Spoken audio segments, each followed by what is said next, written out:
15절까지 말씀입니다. 출애굽기 3장 1절에서 15절까지 말씀입니다.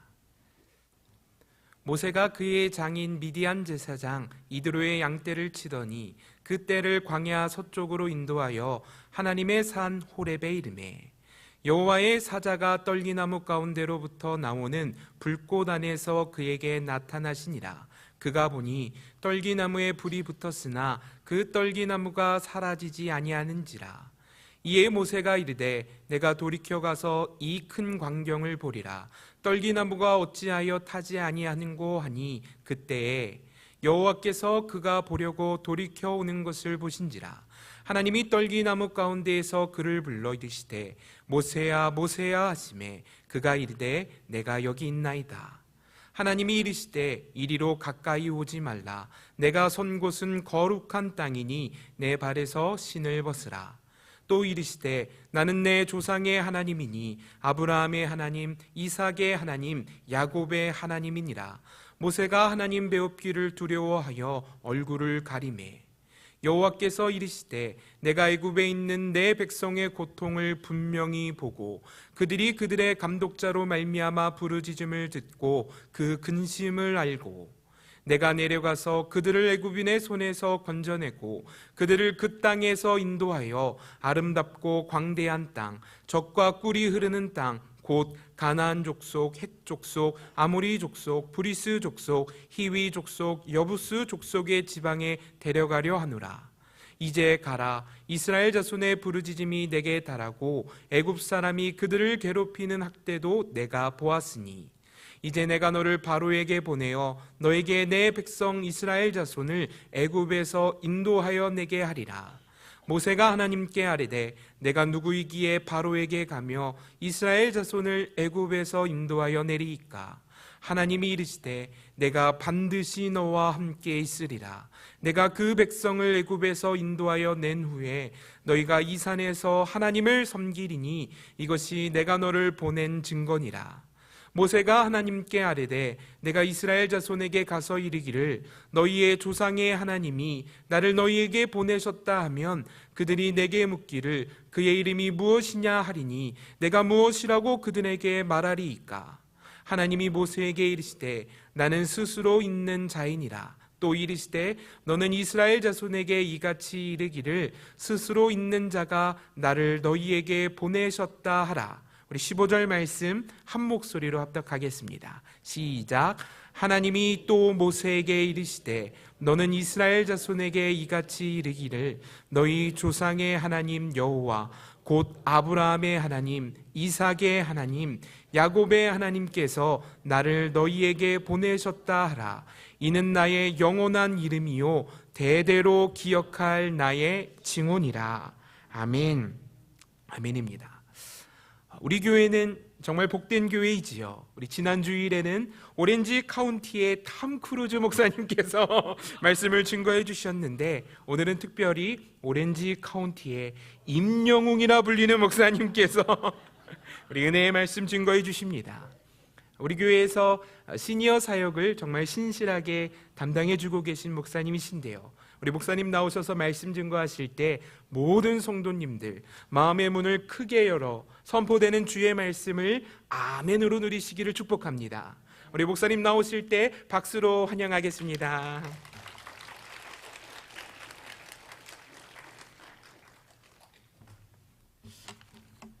그렇지 않아도 지난주에 오렌지 카운티의 탐 크루즈를 얘기하셔서 저는 어떻게 소개해 주실까, 저는 그래도 한 리차드 기어 정도 생각하고 있었는데 임영웅, 자꾸 전에부터 임영웅 얘기를 하시더라고요.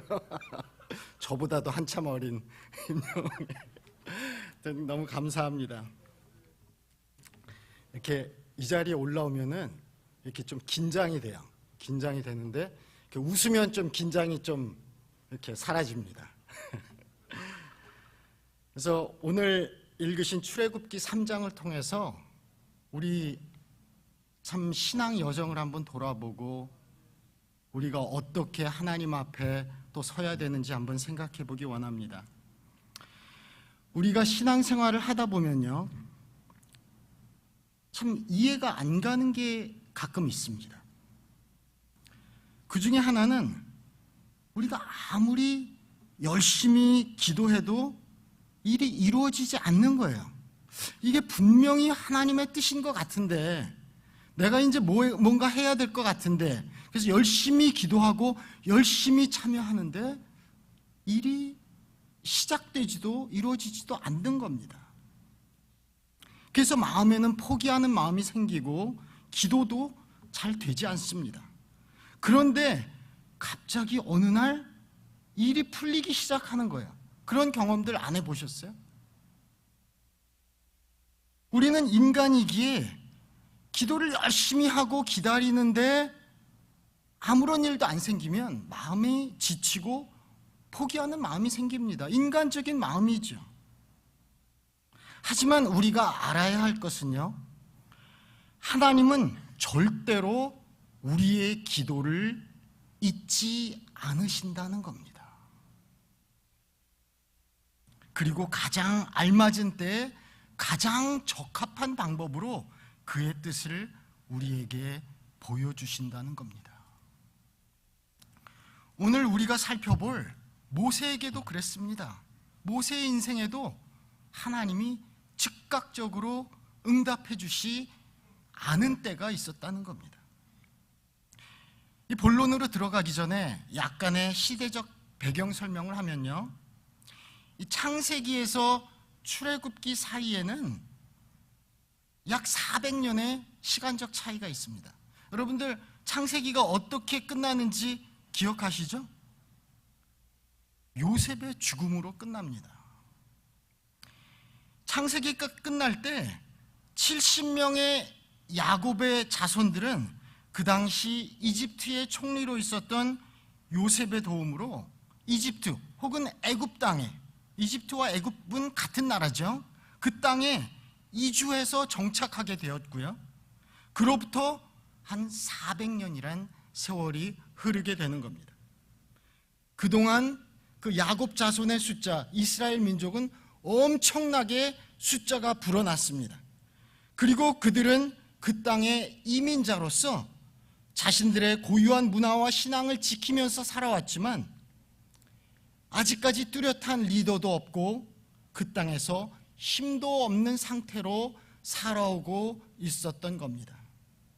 거기서 그들은 본토 애굽인들에게 히브리인들이라고 불리면서 이방인으로 살았던 겁니다. 400년이나 지났는데, 그렇죠? 그걸 우리 이민자들은 조금 이해가 갈 것 같아요. 여기서 50년을 살아도 60년을 살아도 우리는 이방인 같은 마음이 들 때가 있습니다. 생긴 게 다르고 먹는 게 다르고 다른 나라 말을 하면서 사는 사람들은 이 땅에서 계속해서 이방인으로 살게 되는 것 같아요. 그래서 히브리인들은 400년이라는 기간 동안 그렇게 야곱의 자손들이 그 땅에서 이방인으로 살아가고 있었는데요, 그동안은 성경도 기록되지 않아서 이들이 어떻게 하나님에 대한 신앙을 유지하며 살아왔는지 우리는 잘 알지 못합니다. 하지만 분명한 건요, 그들이 자손 대대로 아브라함의 하나님, 이삭의 하나님, 야곱의 하나님을 그 후손들에게 얘기해 주면서 그 민족의 정체성을 지키고 있었다는 겁니다. 그리고 이제 그들이 거기서 극심한 고난을 받고 있을 때 하나님이 그들을 돌아보기 시작하신 겁니다. 앞장에 보면요, 이집트 사람들은 그들과는 혈통이 다른 이 이스라엘 사람들의 숫자가 엄청나게 불어나는 걸 보고 두려워하기 시작했습니다. 이들이 숫자가 많아져서 이 땅에 전쟁이라도 일어나면 그들이 우리를 대적하면 어떡하겠는가 하고서 두려워하기 시작한 거예요. 그래서 그들을 어려운 노동을 강요하기 시작했습니다. 그리고 그들의 아들이 태어나면 나일강에 버려서 죽게 만드는, 참으로 상상도 할 수 없는 압제를 가하기 시작했던 겁니다. 이 당시에 모세도 태어나게 된 것이고 하나님은 그의 생명을 기적적으로 보호하셨고요, 그를 통해서 이스라엘 민족을 구원할 계획을 시작하셨던 겁니다. 그래서 오늘 읽은 본문 3장을 한번 보면요, 1절에 보면 모세가 양떼를 돌보던 그 시절로 시작하게 됩니다. 앞선 2장에서는요, 모세의 탄생으로부터 그가 어떻게 애굽을 떠나서 미디안 땅에까지 오게 되었는가를 설명했습니다. 생후 3개월 만에 나일강에 버려졌던 모세는 애굽의 공주에게 건져져서 애굽의 왕자로 자라났습니다. 그러다가 성인이 된 후에 자신이 애굽인들과는 다른 히브리 사람이라는 것을 깨닫고 같은 히브리 사람을 돕는다고 애굽 사람을 때려 죽이게 됩니다. 그런데 그 일이 발각되자 그는 두려워하여 40세에 멀리 미디안 땅으로 도망하게 된 겁니다. 그리고 거기서 미디안 땅에 제사장의 딸과 결혼하여 자식을 낳고 그 후로 40년을 평범한 양치기로 살고 있었던 겁니다. 이제 모세의 나이는 80이 되었습니다. 더 이상 무엇을 시작하려고 마음먹기엔 좀 많은 나이였죠. 그렇지 않습니까? 모세가 젊은 나이에 뭔가 해보려고 했을 때 이상하게도 하나님은 그를 돕지 않으셨습니다. 그리고 그를 외국에서 평범한 양치기로 살게끔 40년 동안이나 놔두셨습니다. 왜 그랬을까요? 그에게 젊고 열정이 넘칠 때 하나님이 나타나셨다면 훨씬 더 능률적으로 그 일을 감당하지 않았을까요? 인간적으로 생각하면 그렇습니다. 그런데 성경이 우리에게 말하는 인생의 전성기는요, 꼭 젊음의 절정이 아닙니다. 얼마 전 신문에 조이 선교교회 목사님이 이런 제목의 이 아리클을 하나 쓰셨습니다. 늙어가면 축복이다 하는 글을 써서 한번 읽어본 적이 있습니다. 그 중에 이런 말이 있었습니다. 자기 힘을 믿고 사는 젊음을 지나 언젠가 피할 수 없이 찾아오는 늙어감은 자기의 한계와 약함을 알아가고 낮아지는 과정이다. 늙어가기까지 인간이 겪는 실패와 고난도 적지 않다. 하지만 이것들이 조합을 이루어 사람을 만들어간다. 늙어감은 하늘을 찌르던 교만이 낮아지고 자신이 하나님을 필요로 하는 존재라는 사실을 알 수 있는 기회다. 자신을 더 알게 되고 자신이 그리 믿을 만한 존재가 아니라는 사실을 배우게 된다. 어른은 늙어감의 과정을 통해서 이것을 배우는 사람이다. 이런 늙어감은 실로 축복이다. 그랬습니다. 맞는 말인 것 같습니다. 우리는 다 시간이 지나면 늙어가는 것을 피할 수는 없습니다. 하지만 늙어감을 통해서 더 겸손해지고 하나님을 진정으로 경외함을 배울 수 있다면요, 그건 바로 축복인 것입니다. 모세는 80세가 돼서 바로 이런 축복을 경험하였고요, 그때야 비로소 하나님의 부르심을 받고 하나님의 위대한 일을 감당하게 되었던 것을 우리는 본문을 통해서 볼 수 있습니다. 모세는요, 구약 성경에서 가장 중요한 인물 중에 한 명입니다. 왜냐하면 구약은 하나님의 나라에 관한 이야기이기 때문에 그렇습니다. 하나님이 아브라함을 부르면서 하신 약속이 바로 하나님의 나라를 그의 자손들을 통해서 이루어 주시겠다 하는 것이었고요, 이제 그 일을 가능케 한 이스라엘의 지도자로 부르심을 받은 사람이 바로 모세였기 때문입니다. 물론 이 일은 하나님이 오래전부터 계획하신 일이셨고 이제 모세라는 사람을 사용해서 그 뜻을 이루셨는데, 그가 그런 중요한 사명을 처음으로 받는 장면이 바로 여기 출애굽기 3장인 것입니다.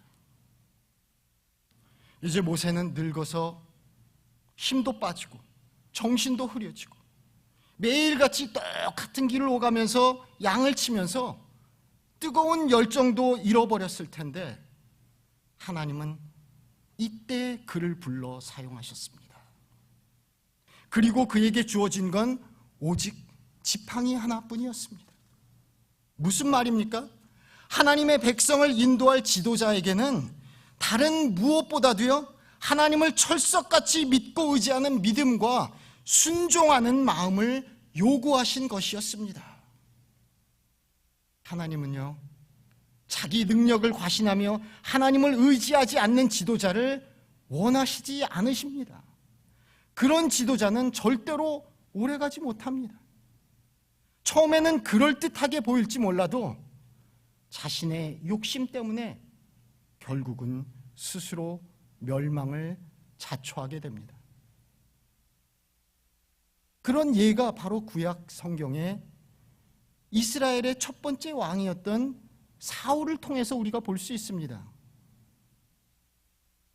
사울 왕이 결국은 하나님께 버림받게 된 이유가 무엇입니까? 그가 못나서 그랬습니까? 그가 힘이 없어서요? 그가 지혜가 부족해서요? 열정이 없어서?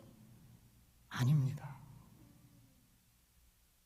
그가 왕이 된 후에 그는 철저히 하나님의 말씀을 순종하지 않았고 자기 스스로 일을 처리하려고 했기 때문에 그는 계속해서 그 백성의 왕이 될 수 없었던 겁니다. 사무엘이 사울에게 했던 유명한 말을 기억하시죠? 사무엘상 15장 22절 말씀입니다. 이걸 저는 쉬운 성경으로 한번 읽어봤는데요. 여기서 이렇게 다 같이 한번 읽어보시겠습니다.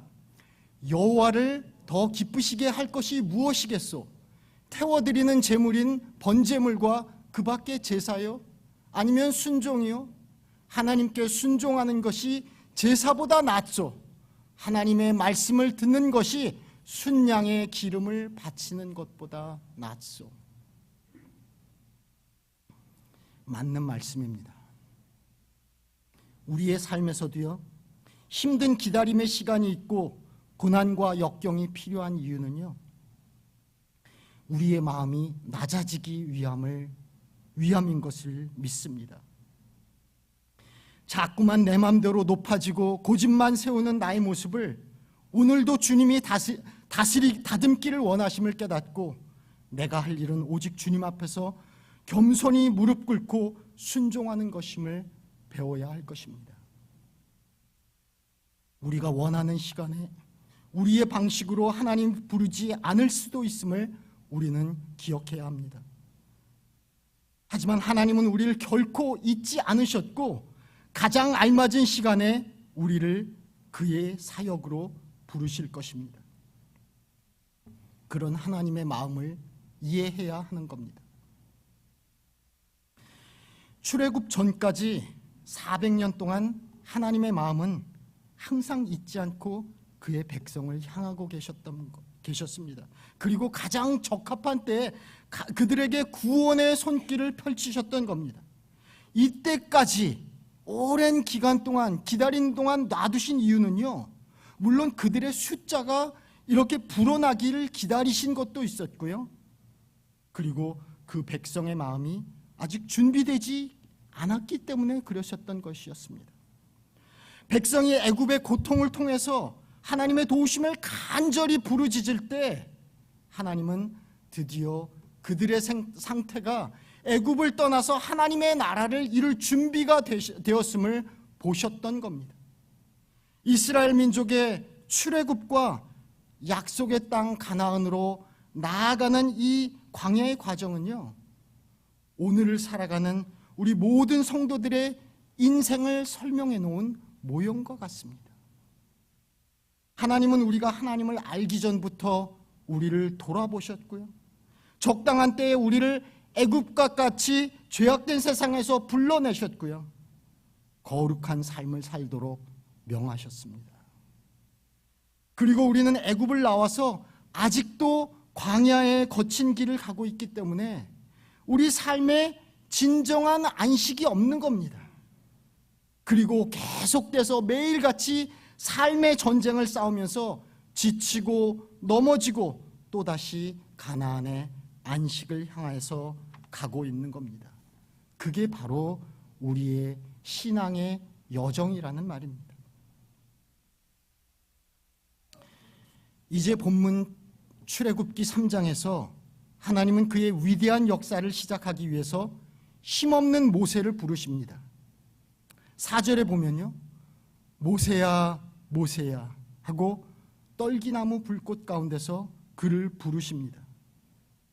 떨기나무에 불이 붙었는데 그 나무는 타지 않고 있습니다. 이게 무슨 상징적 의미였을까요?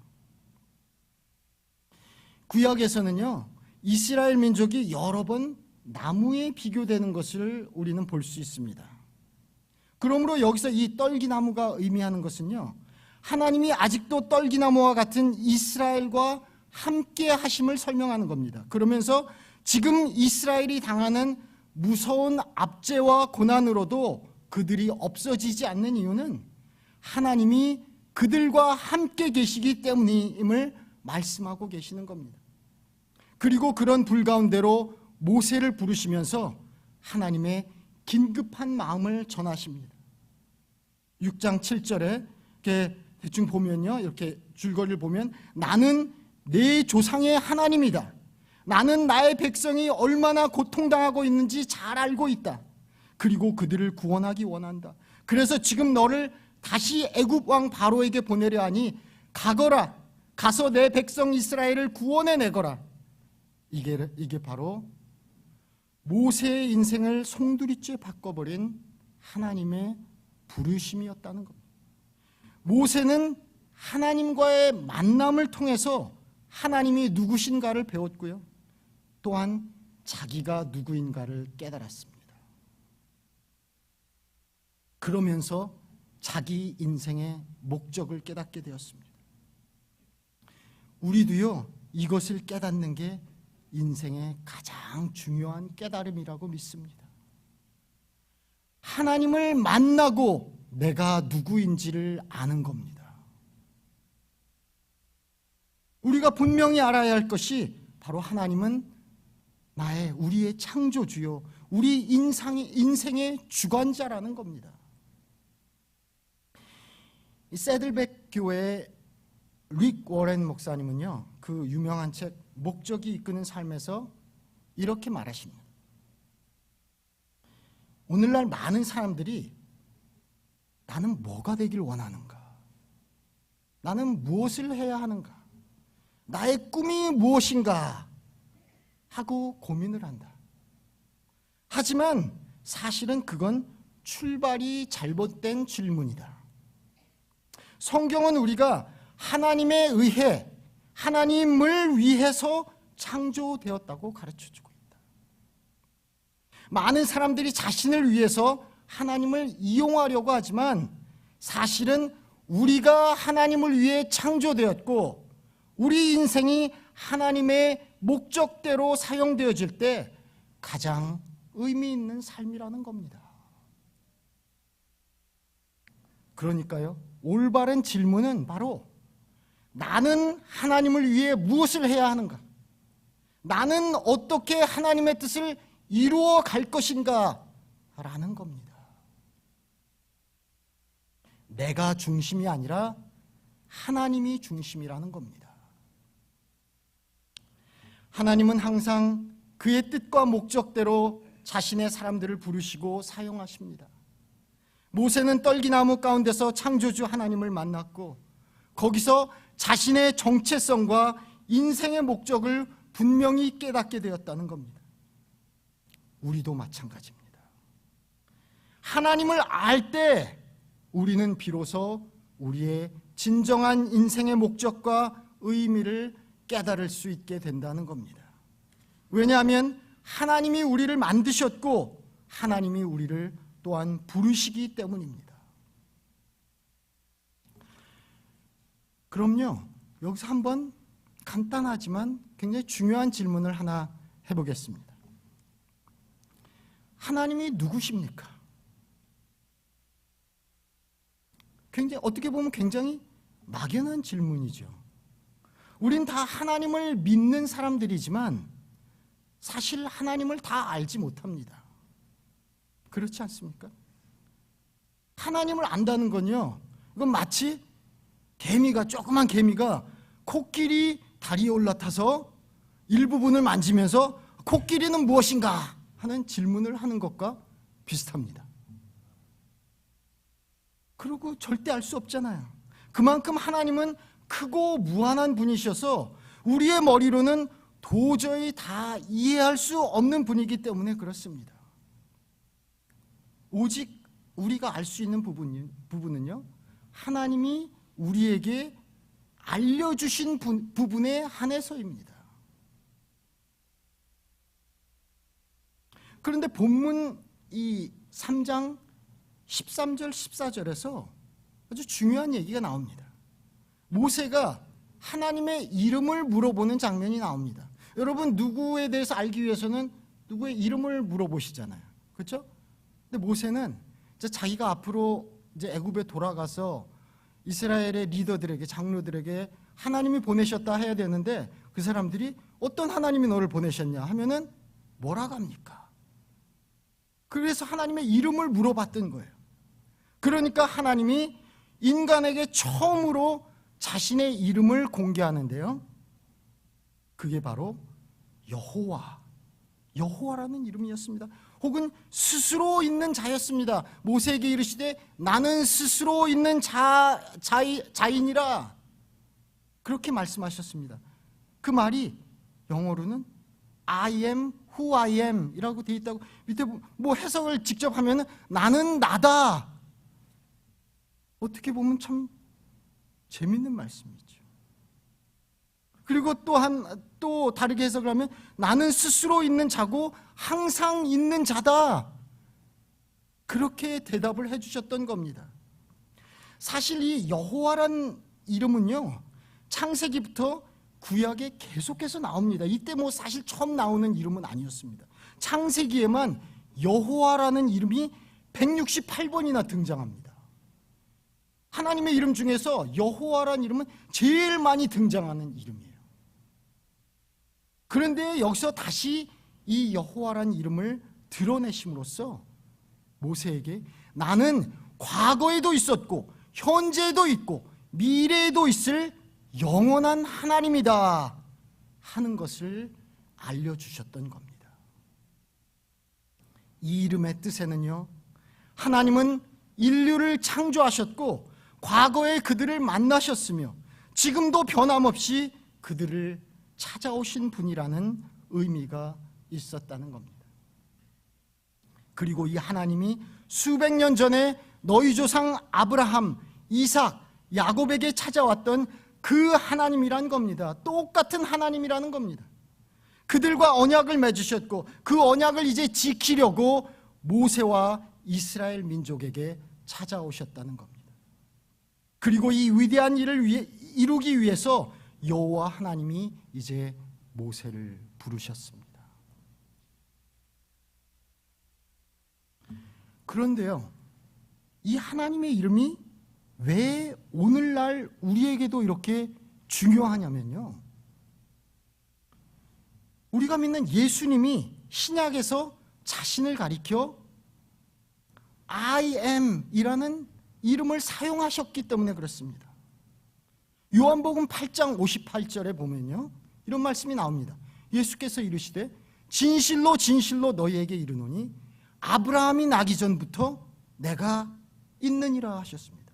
근데 여기서 주의 깊게 보셔야 할 부분은 아브라함이 나기 전부터 내가 있었느니라 하신 게 아니라 있느니라 하셨어요. 영어로 보면 더 확실합니다. Before Abraham was born, I am 하셨습니다.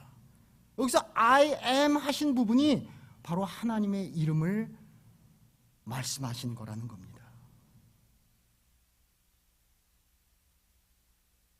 그리고 그 말을 들은 유대인들은요, 이 바로 다음 구절에 돌을 들어서 예수님을 치려고 했습니다. 신성모독이라는 거였죠. 예수님이 하나님이라고 한다. 그래서 돌을 들러서 치려고 했습니다. 그리고 계시록 22장 13절에 보면요, 또 이런 말씀이 나옵니다. 예수님은 또 나는 알파와 오메가요, 처음과 마지막이요, 시작과 마침이라 하셨습니다. 그런데 이 말씀, 이 명칭은 또한 하나님께만 쓰였던 명칭이었다는 거죠. 다시 말하면요, 우리가 믿는 예수님이 구약에서 아브라함과 모세를 부르신 하나님, 이스라엘을 구원하셨던 하나님과 같은 하나님이라고 우리는 믿는 것이고, 그 예수님을 통해서 우리는 구원받았고, 그 예수님을 통해서 우리는 부르심을 받았다는 겁니다. 그래서 이 이름이 우리에게 중요하다는 겁니다. 그 하나님이 우리를 부르셨다는 겁니다. 하나님의 부르심에는요, 두 가지 종류가 있습니다. 첫 번째는 죄 가운데 있는 우리를 예수님을 믿음으로 구원으로 부르심이 있고요. 또 한 가지 부르심은 하나님의 일을 위해서 사역으로 부르심이 있습니다. 크리스찬이라면 누구나 첫 번째 부르심이 있지만요, 또한 하나님이 나를 통해서 무슨 일을 하기를 원하시는가에 대한 사역의 부르심을 생각해 보아야 합니다.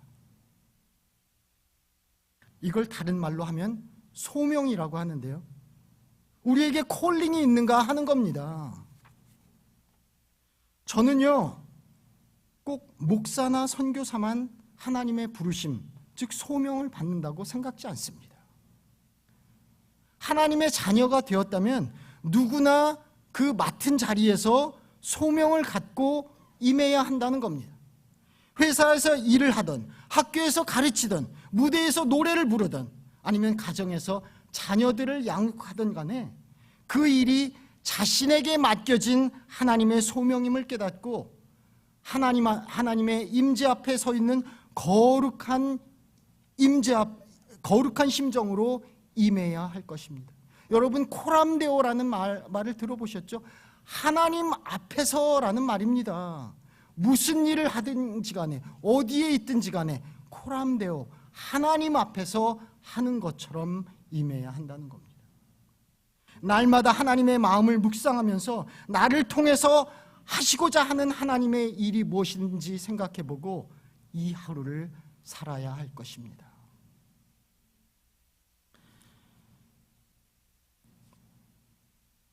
저는요, 지난주에 미주 복음방송에서 주최한 시니어 사역 세미나에 잠시 다녀왔습니다. 거기서 한 강사분이 이런 말씀을 하시더라고요. 우리 크리스찬들에게 소명은 곧 생명이다, 그런 말씀을 하셨습니다. 특히 노인들에게 그렇다고 말씀하셨습니다.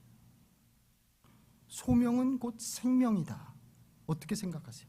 우리는 나이가 들어가면서 젊을 때 가졌던 소명의식이 희미해지기 쉽습니다.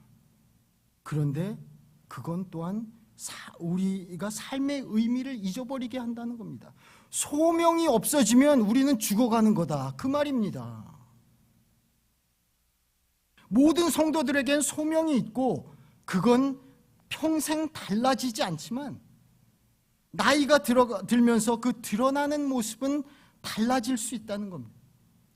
예를 들면요, 목사나 장로로 열심히 봉사하던 분이 은퇴하셨다고 해서 하나님이 주신 소명은 달라지지 않는다는 겁니다.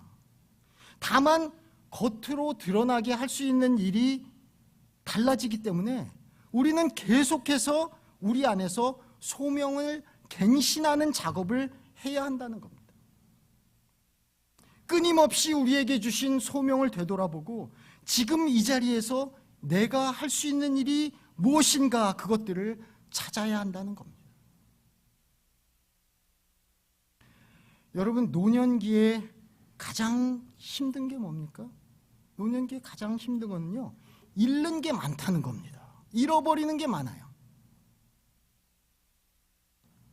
은퇴하게 돼서 이제 할 일도 잃어버리고 돈도 더 적어지고 에너지도 잃어버리고 주위에 친했던 친구들과 가족들도 한 명씩 잃어버리게 되는 게 가장 힘들지 않으십니까?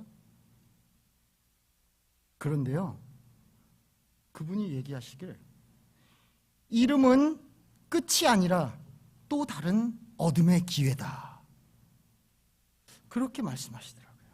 한번 생각해 보세요. 우리는 인생에서 계속해서 한 가지를 이름으로써 또 다른 것을 얻어왔습니다. 그렇지 않습니까? 어릴 때는 젖 먹는 걸 잃어서 밥을 먹게 되고요. 그렇죠? 그 때문에 뭐 후회하진 않잖아요. 또 학교 가는 걸 잃어서 또 직장을 얻게 됩니다. 또 우리는 한국에 사는 걸 잃어서 미국에 살게 되었습니다. 또 언젠가 이 세상에서 사는 걸 잃으면 저 천국에서 살게 된다는 겁니다. 그러니까 우리에게 잃는다는 건 또 다른 걸 얻을 수 있는 기회라는 겁니다. 우리는 나이가 들면서 자연스럽게 몸이 약해지고 내 안을 더 바라보게 됩니다. 외면의 아름다움을 잃지만요, 그러면서 내면의 아름다움을 발견할 기회가 생기는 거죠. 그러면서 하나님이 나에게 주신 나다움을 깨닫게 되는 겁니다. 그분이 또 이런 재밌는 예를 말씀하셨어요. 우리가 가장 귀한 보물을 아름다운 포장지에 쌓아놓았습니다. 여러분 생각해 보세요. 가장 귀한 보물이 어떤 걸 갖고 계세요? 뭐 1캐럿짜리 다이아몬드 반지 하나 갖고 계십니까? 그 귀한 보물을 아름다운 포장지, 세상에서 최고로 아름다운 포장지에 잘 쌓아놨습니다. 그리고 나서 세월이 지났어요. 몇십 년이 지났어요. 그리고 포장지가 낡고 헤어질수록 오히려 그 안의 보물은 더 잘 보이기 시작합니다. 그게 바로 늙어감 혹은 노화라는 겁니다. 나이가 들수록, 늙어갈수록 우리는 내 안의 보물을 찾는 노력을 해야 한다는 겁니다. 그리고 거기서 내 안에 감추인 고귀하고 고유한 하나님의 형상이 드러난다는 겁니다. 그렇기 때문에 노인 시대는요, 인생을 완성하게 하려고 주신 축복된 황금기라는 겁니다. 믿으시죠? 아멘입니다. 노인 시대가 황금기라는 겁니다. 거기서 또 한 강사 부분은요, 실제 시니어 사역의 사례들을 보여주면서 하나 재밌는 얘기를 하셨습니다. 그래서 재밌는 얘기는 나눠야 되잖아요. 그렇죠? 그래서 옛날에 노인들은요, 이게 소원이었다 그래요. 보면 9988234 그게 소원이었다 그럽니다. 9988234가 소원이었는데 요즘 분들은 9988231 그게 소원이라 그럽니다. 뭔지 아시겠어요? 전에는 99세까지 팔팔하게 살다가 2, 3일 앓고 사자 돌아가시는 게 소원이었습니다. 근데 요즘에는요, 99세까지 팔팔하게 살다가 2, 3일 앓다가 일어나서 다시 몇 년 사신다는 겁니다. 저도 그런 분들 많이 봤어요. 100세가 넘으신 분들 많이 뵀습니다. 제가 일하는 데서 얼마 전에 백인 할머니가 111살까지 사시다가 돌아가셨어요. 100세 넘으신 분들을 만나는 게 요즘엔 그렇게 어렵지 않습니다. 그만큼 오래 사신다는 거예요. 요즘 시대는 노인들이 더 오래 살고 더 활동적이기 때문에 그에 따른 할 일도 필요하다는 겁니다. 사역도 필요하다는 겁니다. 그래서 모든 성도들이 직장에서 은퇴 후에도 소명의식을 갖고 열정적으로 사역에 참여하는 게 필요하다는 겁니다.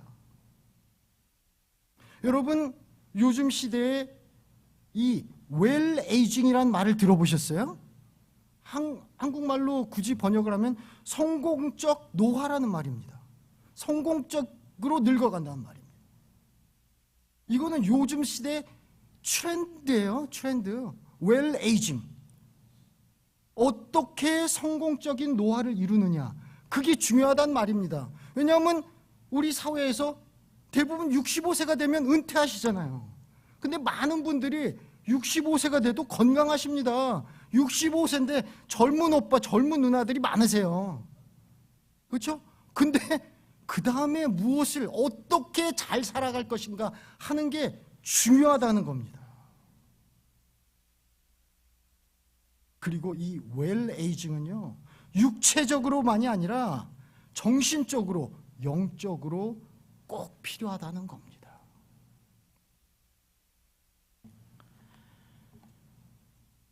이 출애굽기 3장 본문을 읽으면서요, 우리는 모두 나는 누구인가 하는 질문을 한번 해보아야 합니다. 연세가 들면 어떤 분들은 이제 늙어서 아무도 자기를 알아주지도 않고 하나님에게조차 쓸모없는 사람이라고 생각하실 수도 있습니다. 분명히 누구나 나이가 들면 육체적으로 약해지고 또한 기억력이나 열정적으로 약화되는 게 사실입니다. 하지만 그렇다고 그게 결코 쓸모없다는 말은 아니라는 겁니다. 하나님은 우리 모두를 인생의 노년에도 분명히 사랑하시고요, 끝까지 그분의 놀라운 계획이 있으시다는 겁니다. 여러분에게 아직도 이 땅에서 할 일이 남아있기에 여기 남겨놓으신 줄 믿으시기 바랍니다. 그리고 여기서 나의 할 일이 과연 무엇인가를 깨닫는 게 중요합니다. 하나님의 부르심을 받고 80세의 모세는 많이 망설였습니다. 우리도 망설이겠죠. 80세에 하나님이 무슨 중요한 일을 맡기시면. 11절에 보면요, 이렇게 말합니다. 저 쉬운 성경으로 제가 한번 읽어볼게요. 제가 누구인데 그런 일을 합니까? 어찌하여 제가 바로에게 가서 이스라엘 백성을 인도해내야 합니까? 하나님한테 따지듯이 묻습니다. 그리고 그 다음 장에 보면요, 모세는 대놓고 하나님의 부르심에 거절하는 모습이 나옵니다. 한 번이 아니라 4번이나 거절을 했어요. 그리고 5번째는 하나님께 대놓고 이럽니다. 하나님, 아무래도 저는 아닌 것 같습니다. 제발 보낼 만한 사람을 보내소서. 그럽니다. 그러니까 모세는 정말로 이런 큰 일을 맡는 것이 자신 없었던 것입니다. 그렇게 자신 없었던 모세에게 하나님은 물으셨습니다. 내 손에 있는 것이 무엇이냐? 그것을 사용해서 나의 일을 해라.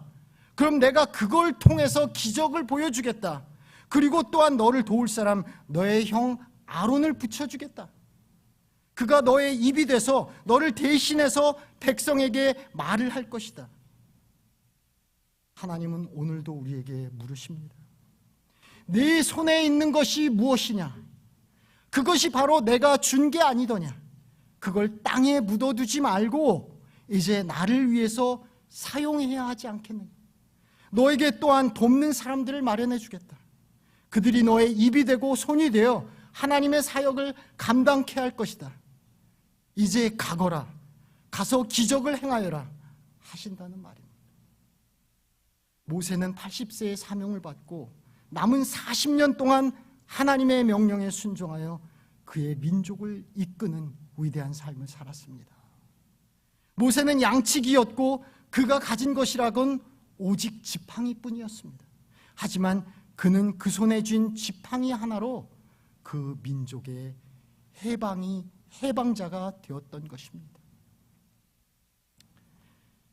우리도 언제 주님 앞에 어떤 식으로 부름받을지 모르지만 그때마다 우리 손에 쥐어주신 것들을 잘 사용해서 열심히 살다가 이 다음에 주님 앞에 부끄럽지 않은 모습으로 서야 할 것입니다.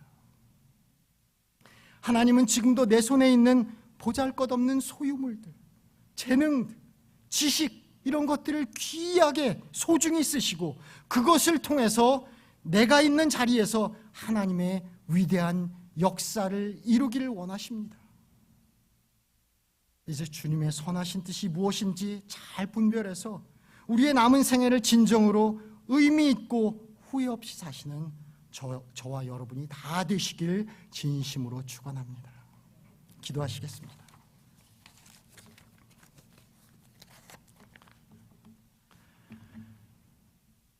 하나님 감사합니다.